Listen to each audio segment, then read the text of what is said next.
Bom, pessoal, continuando aqui nossas aulas de álgebra linear abstrata, ainda trabalhando um pouco sobre esses conceitos de dimensão, espaço, subespaço, base, dependência e independência linear, antes da gente caminhar um pouco. Então, continuando aqui alguns exemplos e estudando alguns casos menos triviais, então imagine que você tenha o seguinte problema. Para quais valores m reais, o conjunto idealizado dessa forma, vai ser uma base para o RT2. Esse RT2, para quem não lembra, é o conjunto dos polinômios do segundo grau, cujos termos são reais. Então, para que a gente tenha isso daqui uma base, é de se esperar que isso daqui seja um cara desse conjunto, desse espaço, porque eu tenho um cara afim, um cara constante, um cara quadrático, e para que ele seja uma base para esse espaço, então a combinação linear desses caras tem que dar zero somente se os coeficientes forem zero. Então, eu idealizo aqui K1, K2 e K3 reais, tal que essa combinação linear dos elementos da base nos respectivos KIs dê zero, e aqui, de alguma forma, eu tenho que observar quais são as condições necessárias para o M, para que isso daqui só tenha solução se K1, K2 e K3 forem zero. Ok?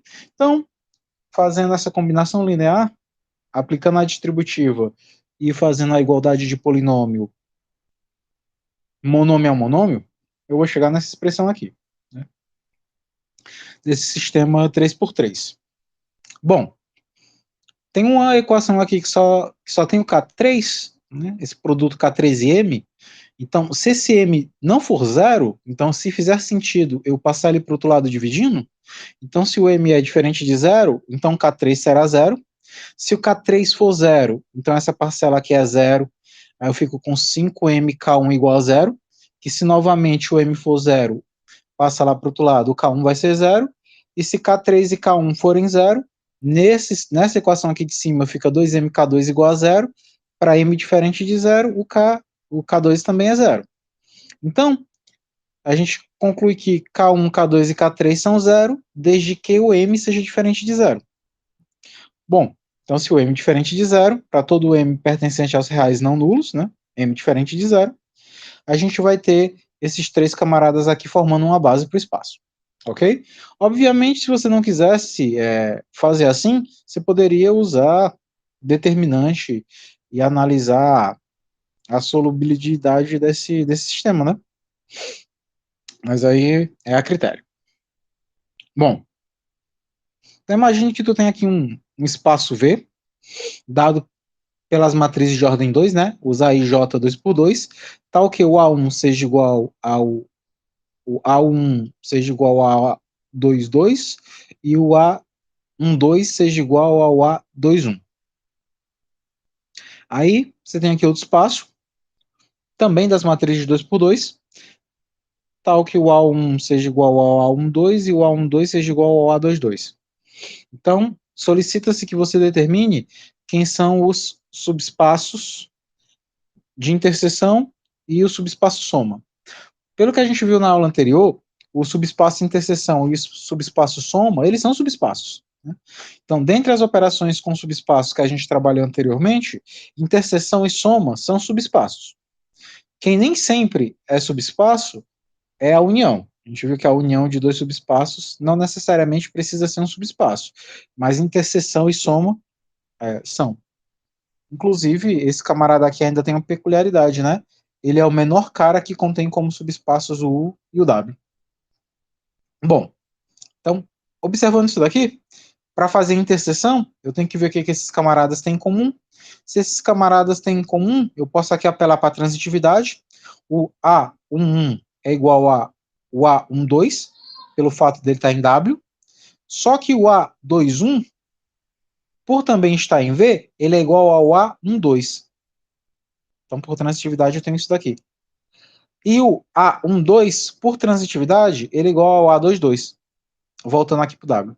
Então, o A11 é igual ao A21, que é igual ao A12, que é igual A22. Ou seja, tu tem uma matriz de 2 por 2 em que todas as entradas, né, são numericamente iguais. Então tu tem um subespaço em que todos os camaradas são iguais. Ou seja, se tu coloca o A1 em evidência, já que aqui vai ficar A1, A1, A1, A1, posso tirar, então, o subespaço gerado por esse camarada aqui. Então, eu posso dizer que essa matriz, né, toda unitária aqui, ela é um vetor gerador para esse subespaço. Okay? Para todo A11, ou seja, para toda constante real, esse subespaço aqui é gerado como um conjunto de múltiplos dessa matriz. Então, esse cara aqui é um gerador para esse conjunto.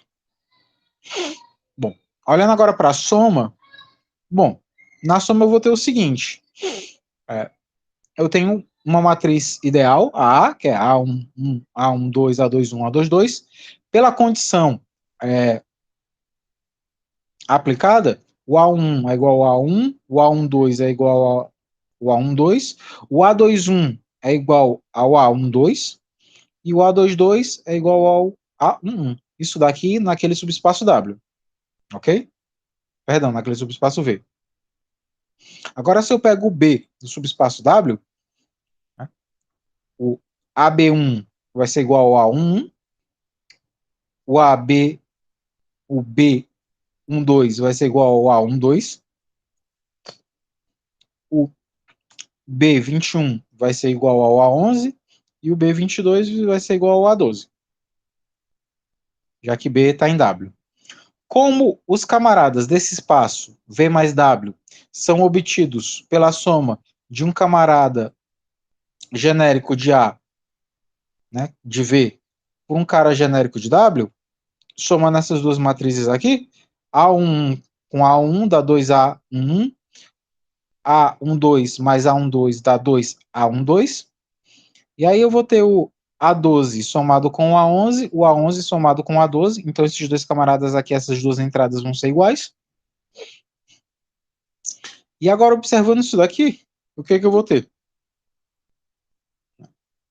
Então eu tenho, ó, o A11, o 2A11 mais o 2A12, ele é igual ao 2A22 mais 2A21, por conta dessa condição aqui, né? Essa equivalência aqui do 21 com 12 e do 22 com 11. Então chega nessa expressão aqui. Dividindo todo mundo por 2 e passando o A12 para o outro lado, tu tem essa expressão aqui, que o A11 ele é igual ao A21 mais A22 menos o A12. Então, essa aqui é a cara dos elementos que vão ser gerados por esse subespaço soma. Tranquilo? Mais uma manipulação de índice, né? Mais uma notação inicial. Bom, aqui tem alguns exercícios, né? A gente pode pensar aqui quem é o conjunto de geradores desse conjunto de planos, dessa reta, desse polinômio aqui. Então, alguns aqui estão até feitos. Então, vamos aqui imaginar como é que se extrai de um espaço vetorial um conjunto de geradores. Ou seja, a quantidade mínima de camaradas ali que podem reconstituir o espaço. Bom, veja bem. Aqui eu tenho um conjunto dos x, y, z. Se eu resolvo isolar o x em função de y e z, tu pega o x e isola, ou seja, passa o y e o z para o outro lado. Então fica 2y menos 3z. Então, quando eu escrever aqui um elemento genérico do item A, x, y, z, o x eu consegui isolar em função de y e z, vai dar 2y menos 3z. O y eu mantenho o y, o z eu mantenho o z. E aqui eu posso pegar e quebrar esse elemento aqui da seguinte forma. Aqui eu tenho 2y nessa entrada, y nessa e 0y nessa. Então, o y aqui está na presença do 2, do 1 e do 0. Agora, olhando para o z, aqui no z eu tenho menos 3, aqui eu tenho 0 e aqui eu tenho 1. Então, em função de z, aqui eu tenho menos 3, o 0 e o 1. Então, esses dois camaradas aqui, que estão multiplicados por duas constantes arbitrárias, aí, x e y, ou y e z, então esses dois camaradas são geradores daquele subespaço. Ok? Bom, no item B, tu tem esse camarada aqui do R4, tal que x menos y é zero, e que x mais t também é zero. Bom, o que eu posso fazer aqui? Se eu passo o y para o outro lado, o x é igual a y. Se eu passo o t para o outro lado, o x é menos t. Então eu consigo escrever a variável y em função de x e a variável t também em função de x. O único que eu não consegui escrever em função de ninguém foi o z.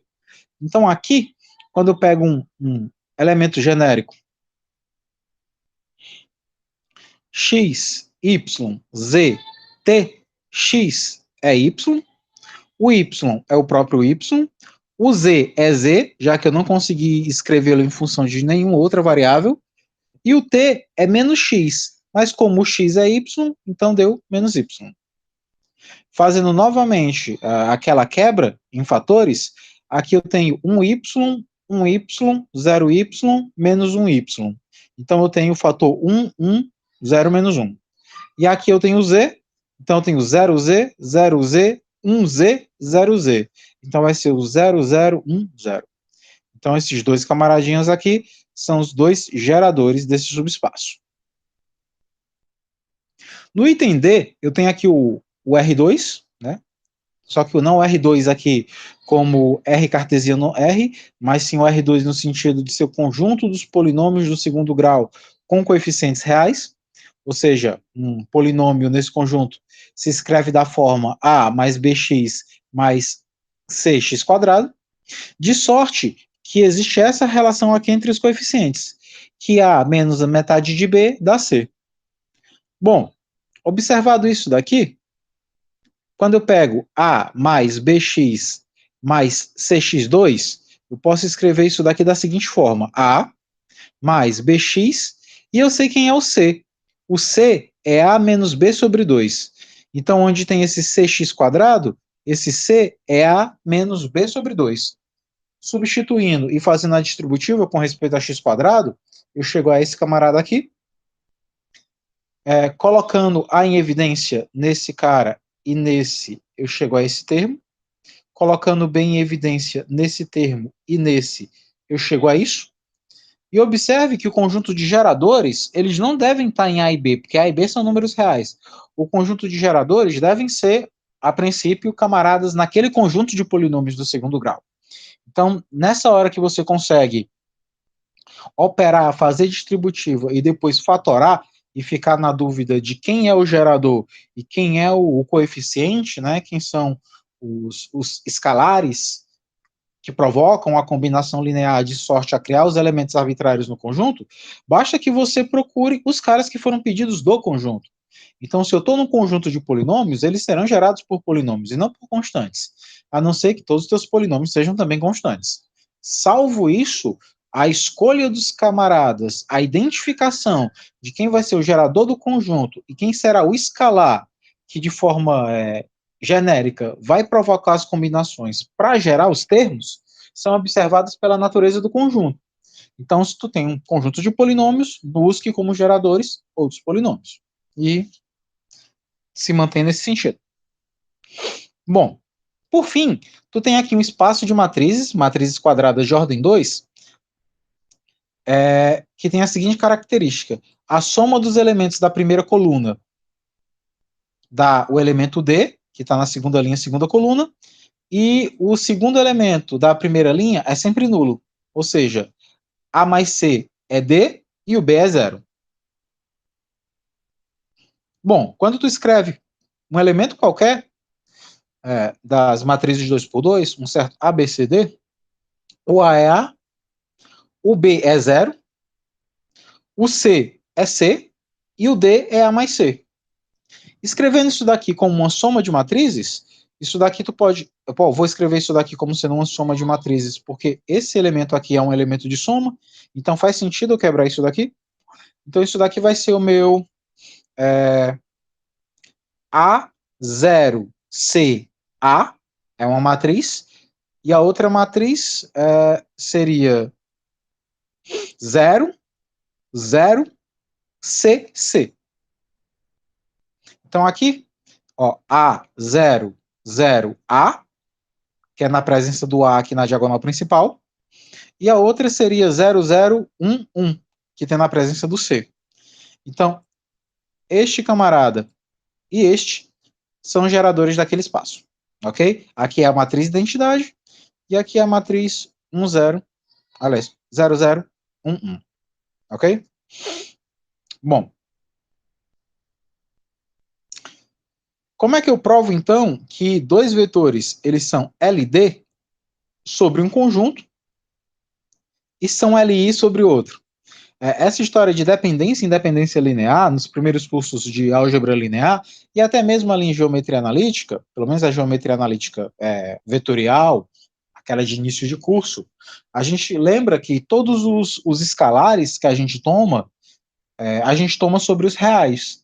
Mas quando a gente vai falar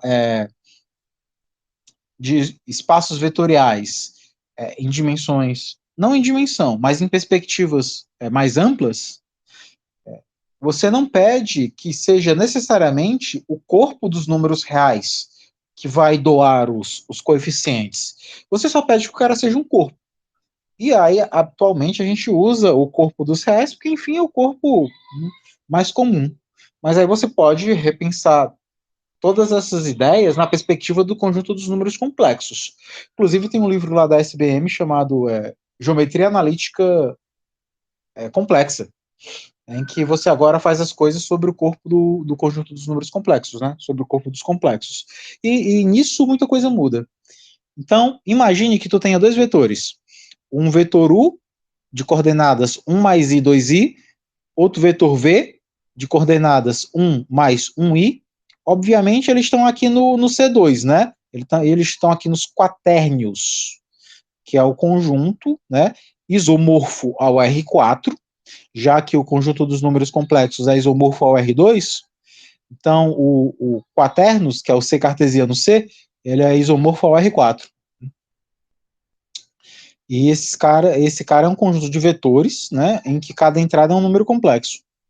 E aí você quer provar que esses vetores, do jeito que eles se apresentam aqui, eles são LD sobre os complexos, porém são LI sobre os reais. Bom, se U e V eles são LD, então para que eles sejam LD, então um tem que ser um múltiplo do outro. Não é isso? Se um é múltiplo do outro, basta que você tome aqui, fazendo as continhas, basta que você tome aqui o lambda como fator multiplicativo, sendo 1 mais i. De onde é que eu tirei esse 1 mais i? Se eu faço u igual a lambda v, e tomar aqui as primeiras coordenadas de cada um, de um lado eu tenho 1 mais i, do outro lado eu tenho 1.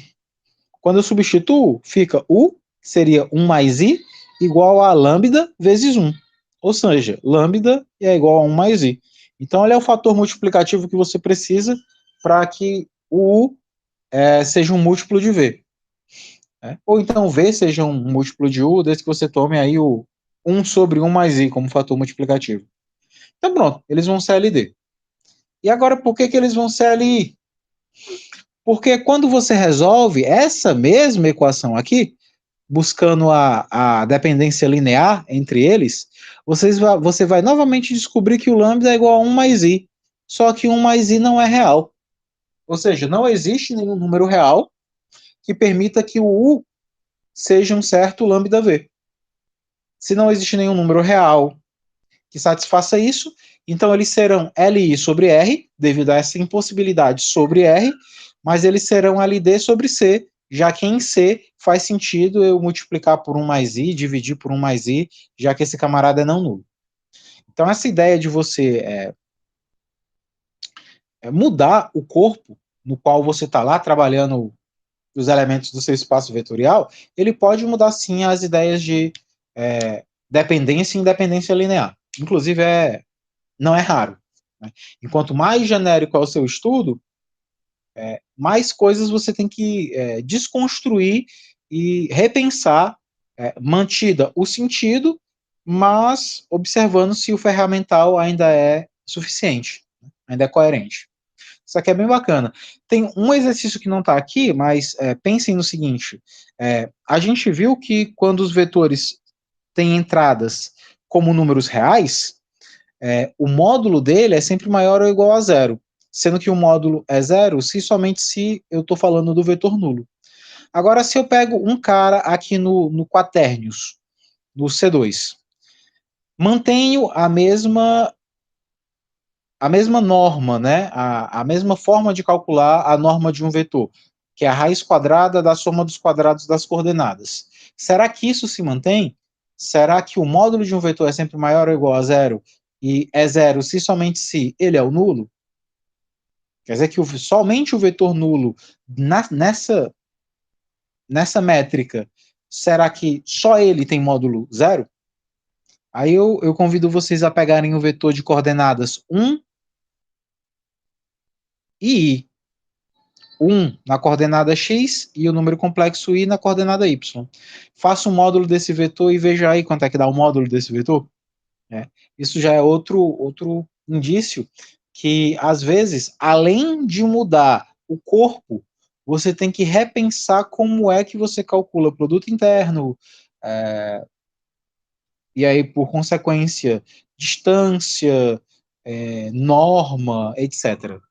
Que às vezes só mudar o corpo e não mudar as operações sobre ele, ainda assim deixa o negócio um pouquinho mais bagunçado.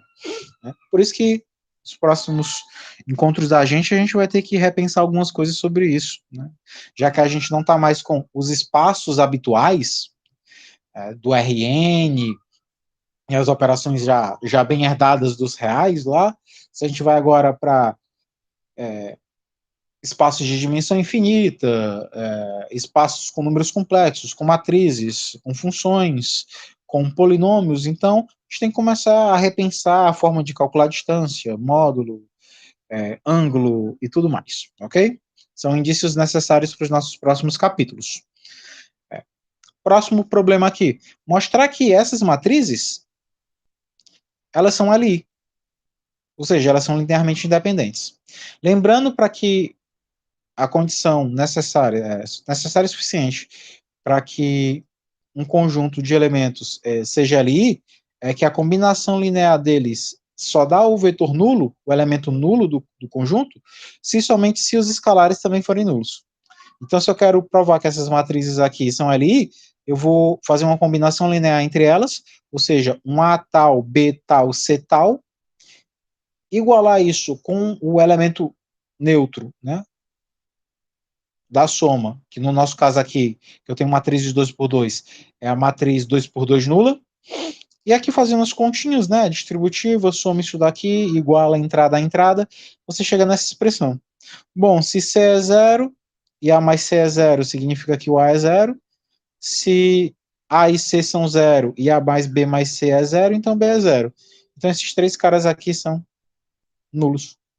E se esses três caras aqui são nulos, então realmente esse conjunto aqui é LI. Que para CLI a combinação linear dando zero implica necessariamente que os escalares utilizados também são zero. Então pronto, de fato, esse conjunto aqui é um conjunto ali. Né? Em breve eu posso pensar nele para saber se isso é ou não é uma base, mas por enquanto não. Bom, isso observado lá no conjunto das matrizes. Vamos pensar agora no conjunto dos polinômios. Imagine que eu tenho aqui 3 polinômios. E eu quero provar que esses polinômios, do jeito que estão aqui, também são LI. Então tá aqui só a ideia, né? Para eu observar se eles são ou não são ali, vou pegar uma combinação linear deles, um certo AP mais BQ mais CR, isso dando o polinômio identicamente nulo, que é o polinômio todo formado por zeros. E aí vou fazer a distributiva, depois vou colocar os elementos de mesmo grau para evidência, e daí então fazer igualdade de polinômios, até eu concluir isso daqui. Não é tão difícil de ver, porque se eu tenho aqui o AX3, vou ter aqui um AX3, não tem X3 aqui, não tem X3 aqui, então vai aparecer um AX3 dando zero, o A é zero. Se eu pego aqui agora um A com o X2, fica menos 5A, aqui não tem X2, aqui vai ter outro, né, X2, só que eu já vi que o A é zero, Então, se o A é zero, o camarada que ficar aqui, que é o C, vai ser zero. E aí, com o B, dá a mesma coisa. A gente vai descobrir que os três camaradas são zero. Então, de fato, esses três polinômios são linearmente independentes. Bom, prove que se uma função em C infinito, ou seja, funções que são infinitamente deriváveis e as derivadas são todas contínuas, né? Então, prove que se uma função nesse conjunto é combinação linear de outras, então suas derivadas sucessivas também são combinação linear com os mesmos coeficientes das derivadas das outras. É difícil enxergar isso daqui numa primeira leitura, mas vamos lá. Tu tem uma função. E ela é combinação linear de outras. Aí tu deriva a tua função. Ela também é uma combinação linear, só que ela não é mais combinação linear das primeiras funções que geraram a sua primitiva, não. Ela é combinação linear da derivada delas. Então é como se você tivesse uma equação funcional, onde uma função se escreve como combinação das outras, e aí quando tu deriva de um lado, obviamente tu vai derivar do outro, as constantes são mantidas, e aí as funções que outrora geravam a sua f vão gerar a sua derivada. Então é isso que está sendo dito aqui. Se eu tenho uma função que é de classe sem infinito, se ela é combinação linear de outras funções, então a derivada dela vai ser também combinação linear das outras derivadas. E, inclusive, usando os mesmos coeficientes. Então, se tu tem lá uma função f, né? Se tu tem uma função lá f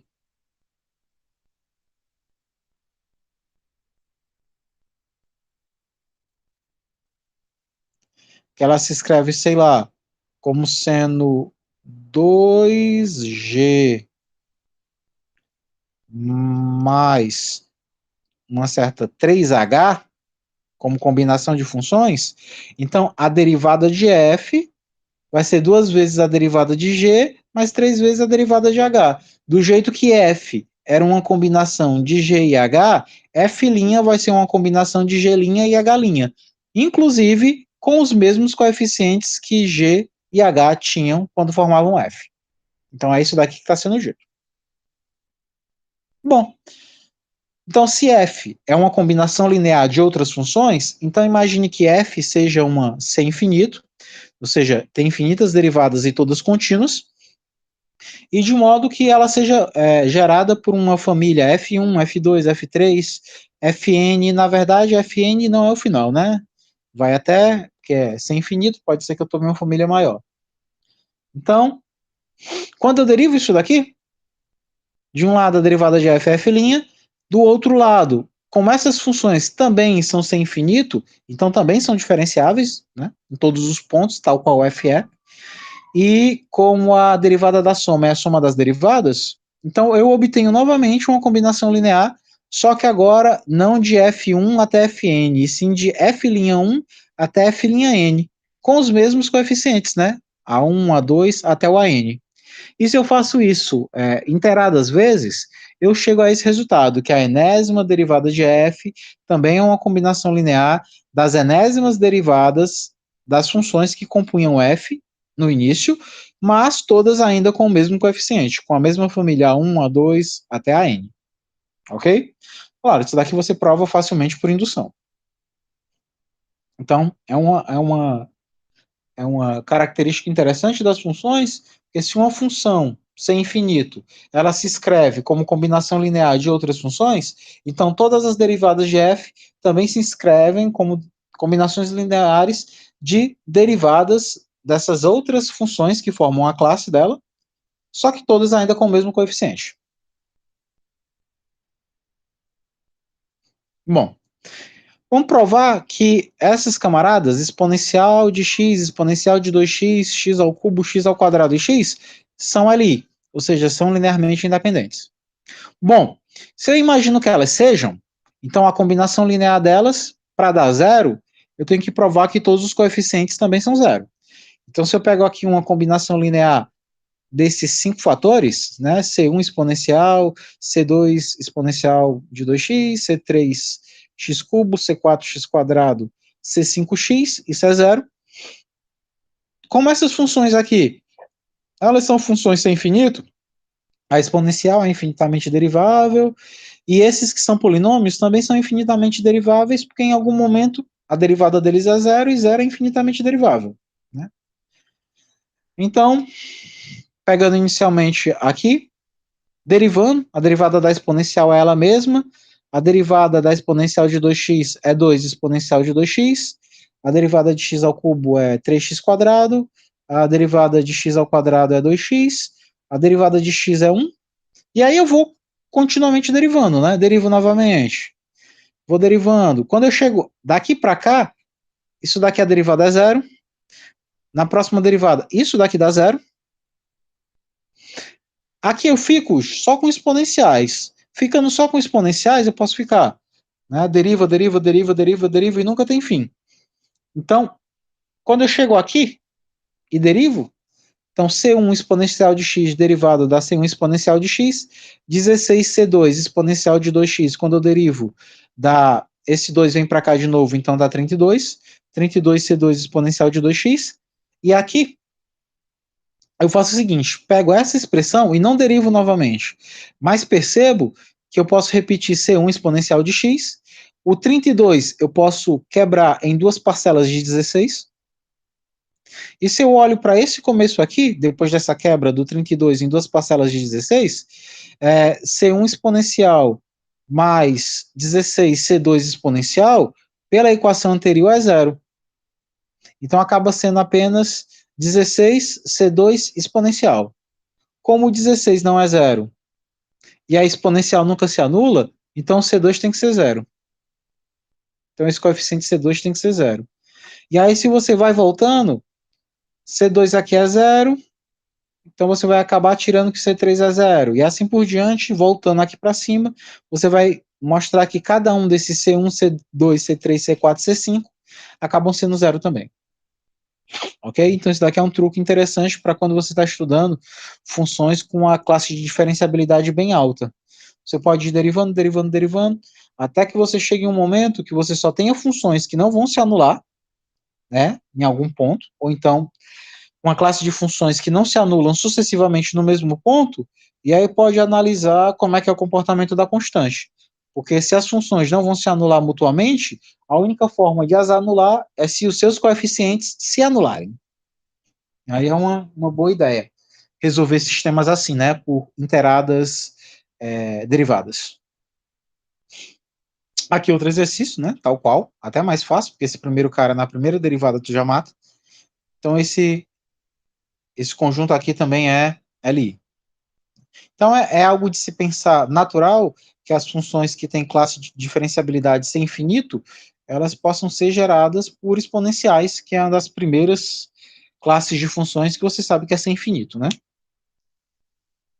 Bom, agora vamos para o espaço de polinômios. Prove que pode haver uma base no PNR, que são os polinômios de grau n, né, com coeficientes reais, que tenha n mais um polinômios de grau n. Bom, como é que eu faço para provar que eu posso ter uma base como essa? Então, eu tenho que estar no Pn, no espaço dos polinômios de grau n. Então, é natural imaginar que um dos monômios tem que ter o x elevado a n, que ele é o grau em questão.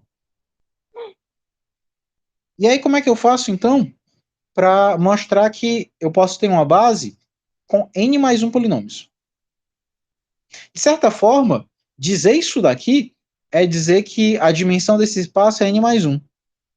Você, às vezes, pensa de forma ingênua que se eu tenho um conjunto Pn dos polinômios de grau n, você imagina que eu vou ter dimensão n, que eu vou ter que ter n monômios.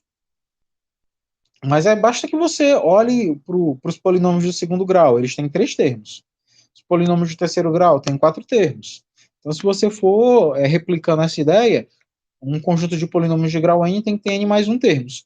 Porque tu vai lá do xn, xn menos 1, xn menos 2, até o x elevado a 1, só nisso já tem n, e tu tem os caras que são constantes com respeito a x. Então tu tem n mais 1 caras.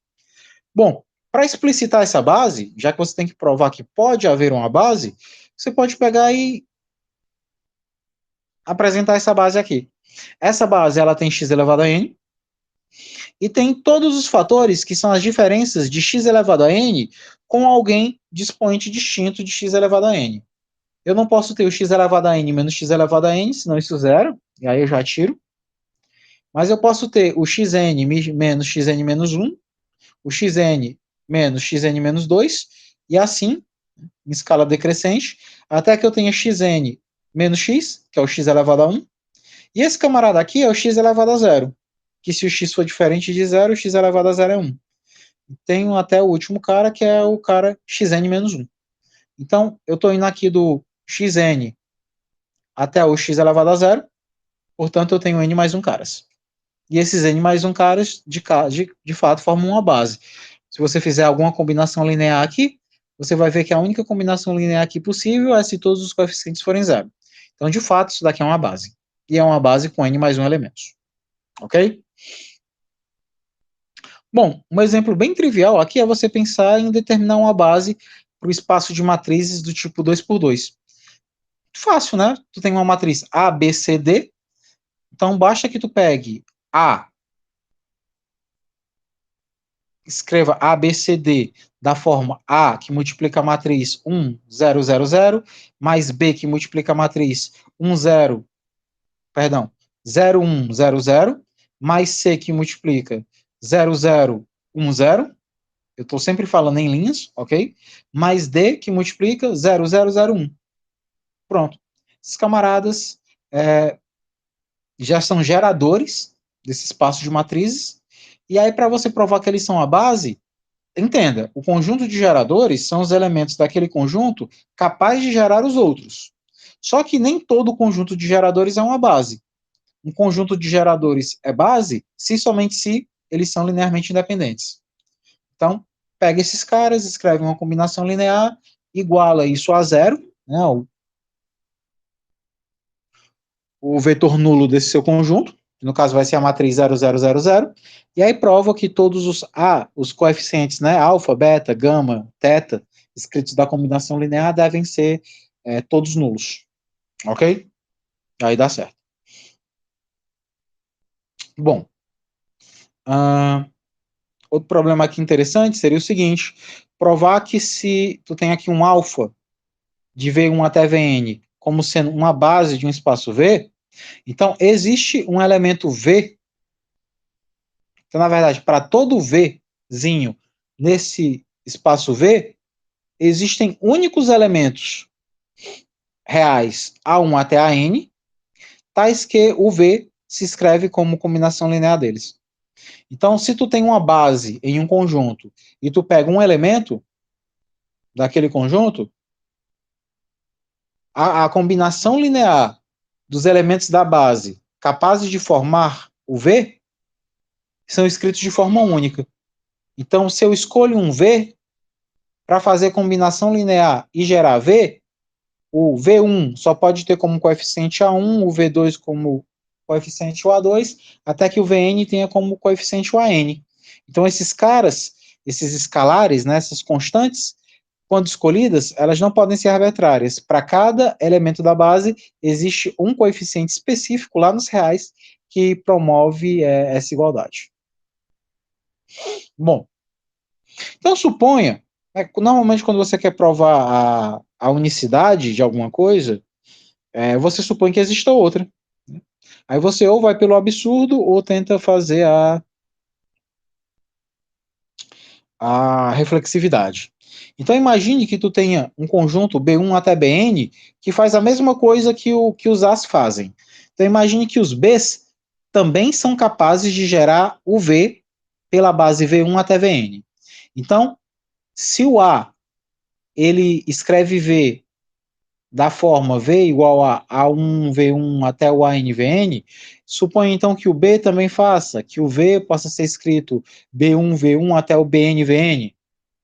Bom, aí tu tem então o A expressando o V, os Bs também expressando o V, subtraindo essas equações entre si, V menos V é o vetor nulo, V1 eu posso colocar em evidência, vai ser o A1 menos B1, A2 menos B2, até o AN menos BN em V. Então, o que ocorre quando eu subtraio essas duas equações entre si é que eu tenho aqui uma combinação linear do V1, V2, V3 até o Vn, cujos coeficientes são A1 menos B1, A2 menos B2, até o AN menos BN. Só que o V1 até o Vn, eles são uma base.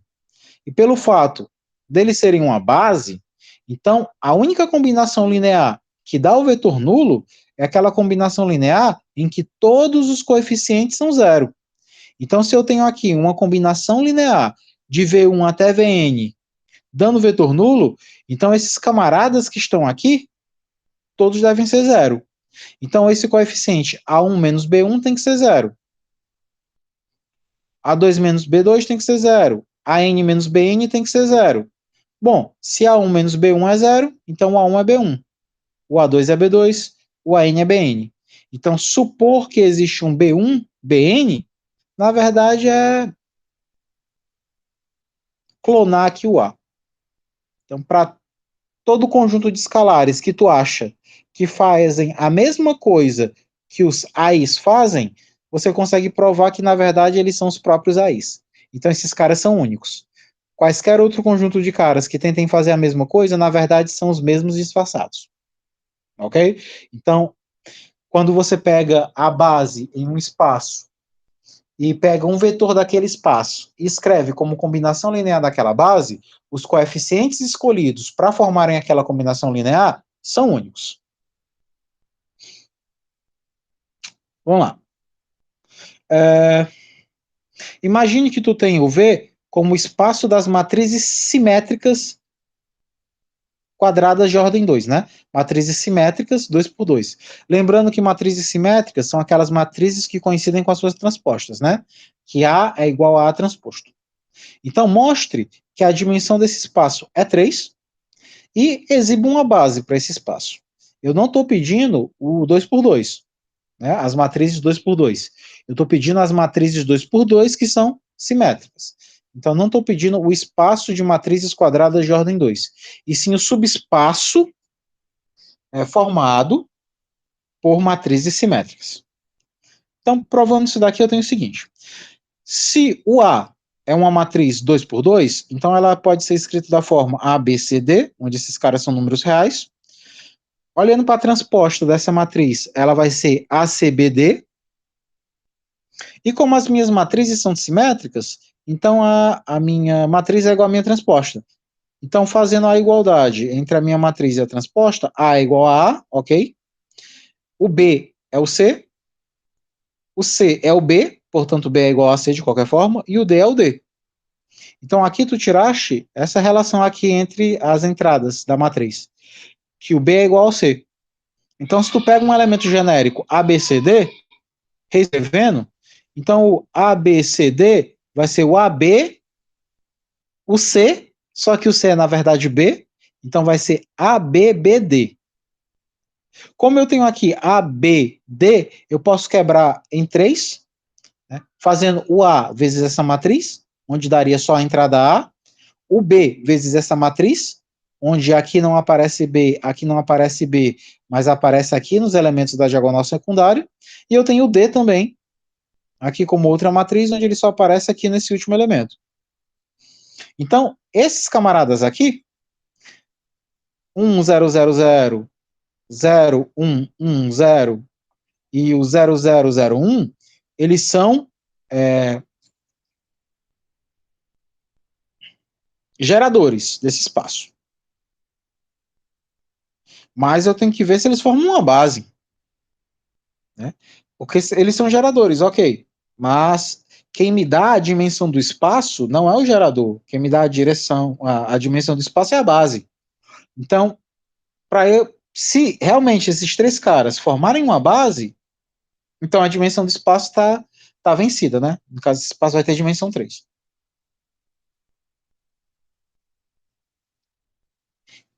Bom,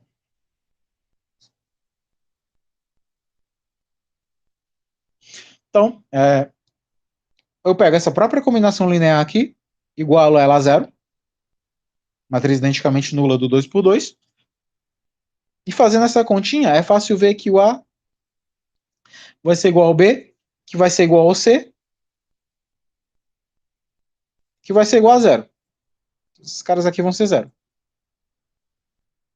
Portanto, se eu chamar essa daqui de M1, essa de M2 e essa de M3, então esses caras aqui, M1, M2 e M3, vão ser LI. Então, como eles são um conjunto de geradores e eles são LI, portanto, eles são uma base. Então, pronto. Então, o que foi pedido aqui, que era exibir uma base, está aqui a base. 1000, 0110, 0001. E como essa base possui 3 elementos, então a dimensão desse espaço é 3. Ok? Bom, engraçado que o mesmo espaço você pode ter mais de uma base. Então, por exemplo, as matrizes 2 por 2.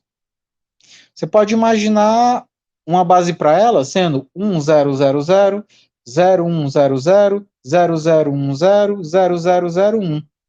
Se você fizer todo o procedimento, você vai ver que isso é uma base. Isso dá uma base do M22.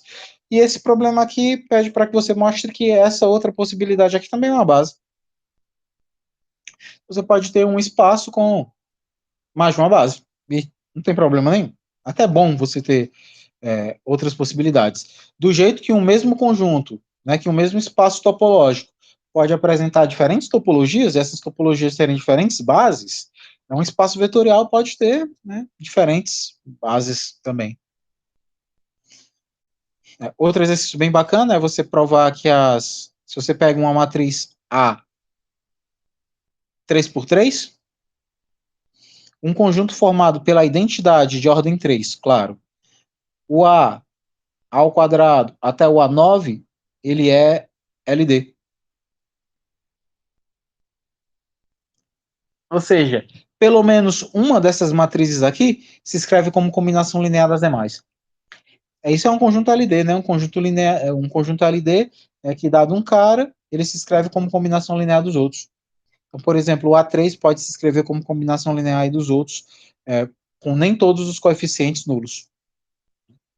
Bom, existe até uma forma bem rápida de você fazer isso daqui, usando argumento de dimensão, porque o M33 ele tem dimensão 9. Se ele tem dimensão 9, a base dele tem que ter 9 elementos. Então, os conjuntos LI dele devem ter, no máximo, 9 elementos, que aqui é a base. Suponha que esse cara aqui seja LI. Esse daqui é a matriz de identidade, A elevado a 1, A elevado a 2 até A elevado a 9. Aqui tem 10 elementos. Ou seja, se eu suponho que isso daqui é LI, então a dimensão desse cara deveria ser 10. Absurdo. Porque como ele é o M33, então a dimensão dele tem que ser 9. Então, realmente, esse conjunto aqui não pode ser LD, esse conjunto aqui tem que ser LI. Ok? Perdão, esse conjunto aqui é realmente LD, ele não pode ser LI. Se ele fosse LI, então a dimensão do M33 seria 10. E, na verdade, a gente sabe que as dimensões dos espaços de matrizes quadradas são todos quadrados perfeitos e o 10 não é um quadrado perfeito. Ok? Bom, tem uns caras aqui que são interessantes.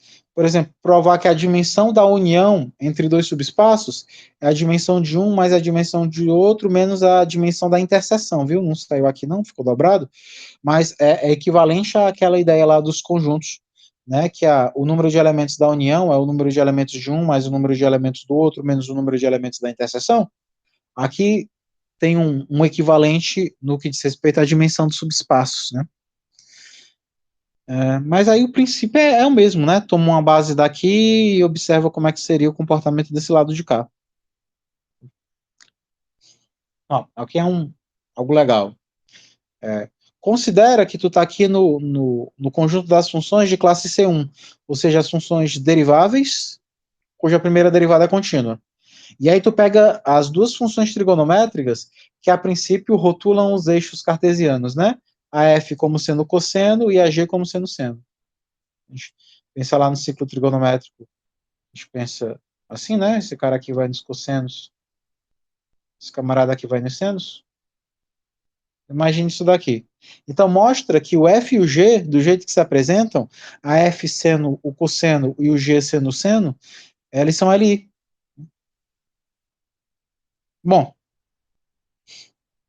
então veja só. Para eu provar que isso daqui é LI, eu tenho que fazer uma combinação linear entre seno e cosseno, tá aqui.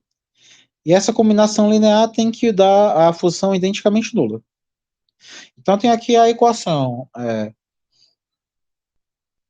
A cosseno de x mais B seno de x igual a função identicamente nula. Bom, se eu tomo x igual a zero, o seno de 0 é 0, então esse cara morre, fica A cosseno de x, o cosseno de 0 é 1, então A é 0. Se eu pego então o x igual a π sobre 2, o cosseno de π sobre 2 é 0, então essa parcela morre.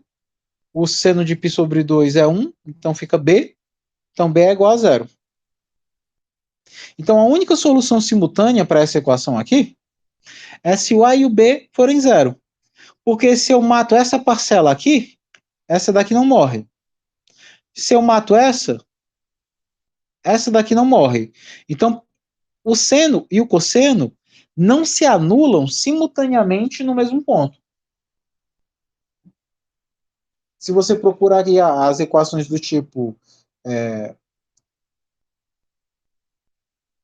um certo x0, de modo que o cosseno de x0 seja 0 e seno de x0 também seja 0, esse número não existe nos reais. Então, seno e cosseno não se anulam no mesmo ponto, nos mesmos pontos.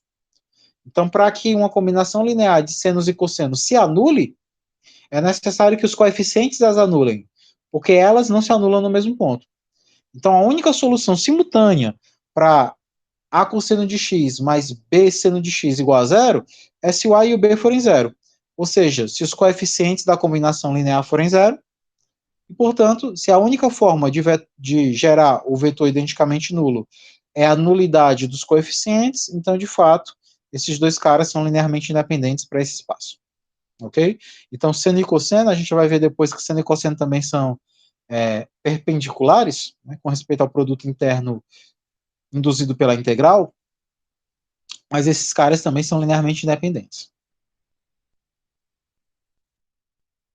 Bom, fazendo aqui a nossa última questão, antes da gente pensar na aula de produto interno,